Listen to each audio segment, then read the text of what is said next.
நெறைய கம்பெனிஸ்ல பார்த்தீங்கன்னா, இந்த மேன் பவர் வந்துட்டு அவுட் சோர்ஸ் பண்ணுவாங்க. இப்போ ரீசென்ட் ட்ரெண்ட் அதான். ஈவன் பெரிய கம்பெனிலயே பார்த்தீங்கன்னா, அ நம்ம பெர்மனன்ட்டா ஆள் எடுத்து ட்ரெயின் பண்ணி அதெல்லாம் ரொம்ப சேலஞ்ச் எதுக்குன்னு சொல்லிட்டு, ஐ மீன் இன்ஜினியர்ஸுமே அவங்க வந்து இந்த அப்ரென்டிஸ்ஷிப் புரோகிராமு, அப்புறம் நீம் ஸ்கீமு இந்த மாரி ஏதாவது நெறைய ஸ்கீம்ஸ்லாம் இருக்கு. இத வச்சுட்டு எடுத்துடுறாங்க. 1 இயர் கான்ட்ராக்ட் இல்ல 2 இயர் கான்ட்ராக்ட் தான்.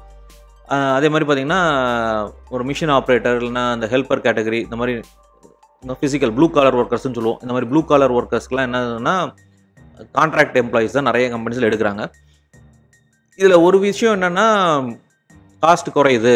எங்களுக்கு வந்து இந்த செலவுகள் குறையுது. அப்புறம் வந்து இந்த கவர்மெண்ட் அந்த ஸ்டாட்யூட்டரி ரிக்வயர்மெண்ட்ஸ் அதாவது நெறைய இந்த டாக்குமெண்டேஷன் ஒர்க்கு இந்த மாதிரியான விஷயங்கள்லாம் கொஞ்சம் குறையுதுன்றதுனால அந்த மாரி பண்றாங்க நெறைய கம்பெனிஸு. ஆனா, இது ஒரு சைடுல எனக்கு வந்து காஸ்ட் கம்மியாகுற மாரி தெரியுது. ஆனா, வேற என்னென்ன இம்பேக்ட்லாம் இருக்கு? இந்த மேன் பவர் அவுட் சோர்ஸ் பண்றதுனால என்னென்ன மாரியான சேலஞ்சஸ்லாம் ஜெனரலா வருது, இல்ல வரும் அப்படின்னு சொல்லிட்டு இந்த வீடியோல கன்சால்டேட் பண்ணியிருக்கேன். ஒரு முக்கியமான 5 விஷயங்கள் கம்பெனிஸ்க்கு ப்ராப்ளம் இருக்கு.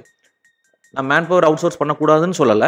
ஆனா, இந்த 5 விஷயத்தையும் நம்ம பார்த்துக்கிட்டா இன்னும் கொஞ்சம் நல்லது அப்படின்னு சொல்றேன். வாங்க இன்னைக்குள்ள வீடியோக்கு போலாம்.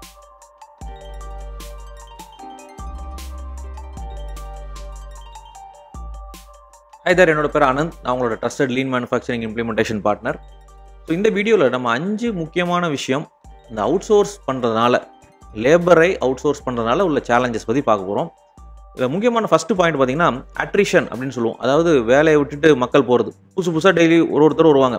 ஒரு கான்ட்ராக்டர் கொடுத்துட்டிங்கன்னா எம்ப்ளாயீஸ்க்கு, ஸோ அந்த ஆள் அந்த கான்ட்ராக்டர் கொண்டு வர்றது தான். ஸோ நிறைய டைம் என்ன ஆகுது, புது ஆட்களாக இருப்பாங்க. இந்த வாரம் ஒரு கம்பெனியில் ஒரு ஆள் வேலை பார்ப்பாரு, அடுத்த வாரம் வேறு கம்பெனியில் போட்டுருவாங்க. அதுக்கு பதிலா வேற ஒருத்தர் கொடுப்பான். அவனுக்கு அந்த கான்ட்ராக்டருக்கு பார்த்தீங்கன்னா, எனக்கு வந்து நீங்கள் 5 பேர் கேட்டிங்கன்னா 5 பேர் கொடுத்துறேன், இல்லை 50 பேர் கேட்டிங்க 50 பேர் கொடுத்தாச்சு, அவ்வளோதான். ஸோ நமக்கு ஆனால் நம்ம ஷாப் ஃப்ளோரில் பார்த்தீங்கன்னா, நீங்கள் அந்த மாதிரி புதுசாக வர வச்சு நம்மளால் வேலை செய்ய முடியாது இல்லைங்களா? ஒரு பேசிக் ட்ரைனிங் கொடுக்கணும், சேஃப்டி விஷயங்கள் தெரியணும், குவாலிட்டி விஷயங்கள் தெரியணும். ஸோ இந்த சேலஞ்சு வந்து ரொம்ப பெரிய சேலஞ்சு. இந்த அட்ரிஷன்னு சொல்லக்கூடிய இந்த ஆள் வேலையை விட்டுட்டு போகிற விஷயம் ரொம்ப ஜாஸ்தியாக இருக்கும். ஃபஸ்ட்டு பாயிண்ட் அது.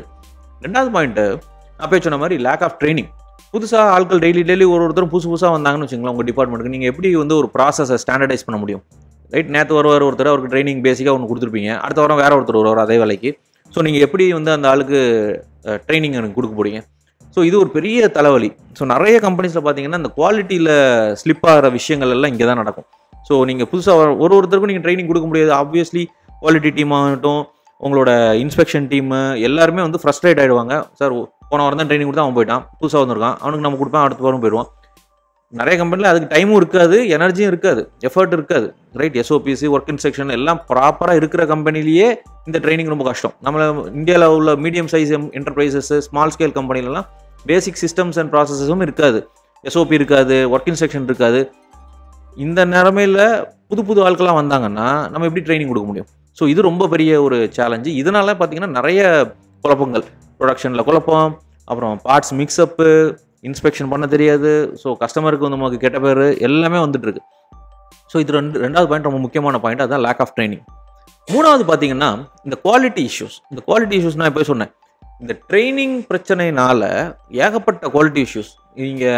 நான் நிறைய கம்பெனிஸ் பார்த்துருக்கேன். இந்த ஆட்டோமோட்டிவ் இண்டஸ்ட்ரிக்கு சப்ளை பண்ணக்கூடிய டியர் 2 ஆர் டியர் 3 கம்பெனிஸ். அவங்க என்ன பண்ணுவாங்கன்னா, டியர் 1 கம்பெனிஸ்க்கு அனுப்புவாங்க மெட்டீரியல். அங்கே போய் ஏதாவது ப்ராப்ளம் வரும், உடனே என்ன பண்ணுவாங்க, இங்கேருந்து ஒரு ஆள் போய் உட்காந்து அதை செக்ரிகேட் பண்ணி கொடுக்கணும். அப்புறம் பார்த்தீங்கன்னா அந்த கரெக்டிவ் அண்ட் ப்ரிவென்டிவ் ஆக்ஷனில் பார்த்தீங்கன்னா training would be provided to the எம்ப்ளாயீஸ்னு போட்டு கொடுத்துருவாங்க ஸ்டாண்டர்டாக. இதுதான் அடிக்கடி நடக்கிற ப்ராப்ளம். ஒரு டைம் குவாலிட்டி ப்ராப்ளம் வரும்போது இந்த கம்பெனிலேருந்து ஒரு ஆள் போய் அங்கே உட்காந்து செக்ரிகேட் பண்ணி கொடுக்கணும். அப்புறம் என்ன சொல்கிறது, மிக்ஸ்அப் எல்லாம் அவாய்ட் பண்ணி கொடுத்துட்டு வருவாங்க. ஸோ இதுவே ஒரு பெரிய தலைவலி. அப்போ அதுக்கு ஒரு பெனால்ட்டி உண்டு, எல்லாமே இருக்குது. நம்மளோட குவாலிட்டி என்னாகும், டீக்ரேட் ஆக ஆரம்பிக்குது இந்த அவுட் சோர்ஸ் பண்ணுறதுனால லேபரை. ஸோ இது முக்கியமான பாயிண்ட், 3வது பாயிண்ட்டு. இந்த 4வது பார்த்தீங்கன்னா, இம்ப்ரூவ்மெண்ட் ஆக்டிவிட்டீஸை பண்ணுறதுக்கு டைம் இல்லாமல் போயிடும், யாரை வச்சு பண்ணுறதுன்னு தெரியாது. ஸோ அதை தான் நான் போட்டிருக்கேன், லேக் ஆஃப் இம்ப்ரூவ்மெண்ட் ஆக்டிவிட்டீஸ்னு. அதாவது நீங்கள் கம்பெனியில் இருக்கிற எம்ப்ளாயீஸ் தான் இம்ப்ரூவ்மெண்ட் ஆக்டிவிட்டி பண்ண முடியும். ஒரு ஆப்ரேட்டரோ ஒரு சூப்பர்வைசரும் சேர்ந்து தான் பண்ணணும். இல்லை ஆப்ரேட்டர் மாறிக்கிட்டே இருக்காருன்னு வச்சுங்களேன், எப்படி நீங்கள் இம்ப்ரூவ்மெண்ட் ஆக்டிவிட்டி பண்ணுவீங்க? ரைட், ஒரு கைசன் பண்ணணும், ஒரு ப்ராசஸில் ஒரு இம்ப்ரூவ்மெண்ட் பண்ணணும்னா யார் பண்ணுவா? இன்றைக்கி நிலைமைக்கு பார்த்தீங்கன்னா நிறைய மீடியம் சைஸ் கம்பெனிஸில், ஸ்மால் ஸ்கேல் கம்பெனிஸில் இம்ப்ரூவ்மெண்ட் ஆக்டிவிட்டிலாம் பண்ண மாட்டாங்க. சூப்பர்வைசர் மேனேஜர்ஸுமே வருவாங்க, என்ன சொல்கிறீங்களோ அதை வந்துட்டு செஞ்சுட்டு போயிட்டே இருக்காங்க. அந்த மாதிரி ஆயிடுச்சு. ஏன்னா இந்த நெக்ஸ்ட் லெவல் பீப்புளில் இம்ப்ரூவ்மெண்ட் ஐடியாலாம் பண்ணுறதுக்கு அவங்களுக்கு வழியே இல்லை. ஏன்னா ஒருத்தரும் கான்ட்ராக்ட் லேபர் அவங்களுக்கு பீஸ் ரேட்டில் தான் சம்பளம். அவங்க உட்காந்து எதுக்காக ஐடியா கொடுத்து இம்ப்ரூவ் பண்ணணும் இல்லைங்களா? ஸோ நான் வந்தேன்னா வேலை பார்த்தேன்னா போனேன்னா எவ்வளோ பீஸுன்னு கணக்கு பண்ணுங்கள், அதுக்கேற்ற மாதிரி சம்பளம் கொடுங்கன்ட்டு போயிட்டே இருக்கான். ஸோ நீங்கள் 5 இயர்ஸ் பண்ணுறதும் சரி, லீன் பண்ணுறதும் சரி, அதுக்கெல்லாம் பீப்புளுக்கு இன்றைக்கி நம்மளால் பண்ண முடியல. ஏன்னா இந்த அவுட் சோர்ஸ் லேபருங்கிறதுனால நம்மளால் அதை பண்ண முடியலங்கிறது ஒரு முக்கியமான விஷயம். 5வது பாயிண்ட்டு கல்ச்சர். இந்த கம்பெனிலே கல்ச்சர் என்ன ஆகிடுது, வந்தோமா வேலை பார்த்தோமா போனோமா அப்படின்ற மாதிரி ஒரு மைண்ட் செட்டுக்கு மக்கள்லாம் வந்துருந்தாங்க. ஒரு பிலாங்கிங்னஸ், அதாவது இது நம்ம கம்பெனி, நம்ம இம்ப்ரூவ் பண்ணணும் அப்படின்ற மாதிரியான ஒரு விஷயங்கள்லாம் வந்து வர்றதில்லை கான்ட்ராக்ட் லேபர் இருக்கிறனால. ஸோ அப்போ என்ன ஆகுது, ஆட்டோமேட்டிக்காக உங்களோட இம்ப்ரூவ்மெண்ட் கம்மியாகிடுது. ஓவரால் நீங்கள் இந்த லாங் டேர்ம் விஷன் அப்படிங்கிறதுமே நடக்கிறது ரொம்ப கஷ்டம். ஷார்ட் டேர்மாக நம்ம வந்து என்ன சொல்லுது, டே டு டே ஃபயர் ஃபைட்டிங்லேயே ஓடிட்டு இருக்க மாதிரி இருக்குது. So obviously promoters, senior management என்ன ஆயிடுவாங்க, ஒரு மாதிரி ஷார்ட் டேர்முக்கு நான் புஷ் பண்ணிகிட்டே இருப்பேன். Long term goals, vision, culture சேஞ்செலாம் நடக்கிறது ரொம்ப கஷ்டமாயிடும். ஸோ இந்த 5 விஷயமும் பார்த்திங்கன்னா பெரிய challenge for small and medium size companies when they give out source contract. I mean லேபரை வந்து நீங்கள் அவுட் சோர்ஸ் பண்ணிங்கன்னா வரக்கூடிய சேலஞ்சஸ் இதுதான்.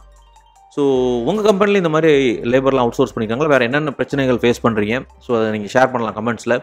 So thank you very much for வாட்சிங். நீங்கள் லீன் பற்றி இன்னும் நிறைய கற்றுக்கணும், லீன் மேனுஃபேக்சரிங் பற்றி, இல்லை ஷாப் ஃப்ளோர் இம்ப்ரூவ்மெண்ட் பற்றிலாம் கற்றுக்கணுன்னா எங்களோட கோர்சஸ் இருக்குது, டிஸ்கிரிப்ஷனில் இருக்குது, அதை பார்க்கலாம். ஸோ எங்களோட நியூஸ் லெட்டர் பார்த்திங்கன்னா ஒரு 3500 ப்ரொஃபஷனல்ஸ்க்கு நாங்கள் அனுப்பிட்டுருக்கோம். அது வந்து லீன் அண்ட் ஆப்ரேஷன்ஸ் மேனேஜ்மெண்ட் பற்றி இன்னும் கொஞ்சம் இன்டெப்த்தாக நாங்கள் வாரம் ஒரு டிப்ஸ் அனுப்புகிறோம். ஸோ அது வேணாலும் நீங்கள் சப்ஸ்கிரைப் பண்ணிக்கலாம். நியூஸ் லெட்டரோட லிங்க்கும் டிஸ்கிரிப்ஷனில் இருக்குது. So thank you very much for வாட்சிங். நான் அடுத்த வீடியோவில் உங்களை பார்க்குறேன். See you. Bye bye.